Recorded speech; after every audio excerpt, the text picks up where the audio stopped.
மத்திய கிழக்கு புவிசார் அரசியல் பதற்றத்தால் ஏற்பட்டுள்ள உலகளாவிய எரிசக்தி நெருக்கடிக்கு மத்தியில் மலேசியாவின் எரிபொருள் விநியோகத்தை உறுதி செய்ய பூடி மடானி 95 திட்டத்தின் கீழ் வழங்கப்படும் ரான் 95 பெட்ரோல் கோட்டாவை அரசாங்கம் குறைக்கக்கூடும் என்று நிதி அமைச்சின் துணை அமைச்சர் லியூ சின்தோங் தெரிவித்துள்ளார்.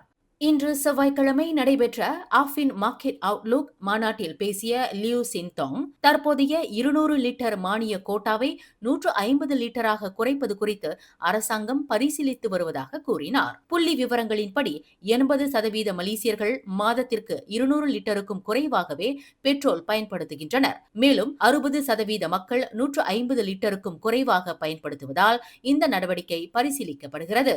இதற்கான அதிகாரப்பூர்வ காலக்கெடு இன்னும் அறிவிக்கப்படவில்லை. எனினும் வெளிநாட்டினர் மற்றும் அதிக வருமானம் ஈட்டும் பிரிவினரான T15, T20 ஆகியோருக்கு இந்த மானியம் கிடைப்பதை தடுக்கும் வகையில் தகுதி வரம்புகளை இறுக்கமாக்கவும் அரசாங்கம் திட்டமிட்டுள்ளதாக அவர் குறிப்பிட்டார். மேலும் செய்திகளை தெரிந்து கொள்ள கீழே இருக்கும் பெல் பட்டனை அழுத்துங்கள்.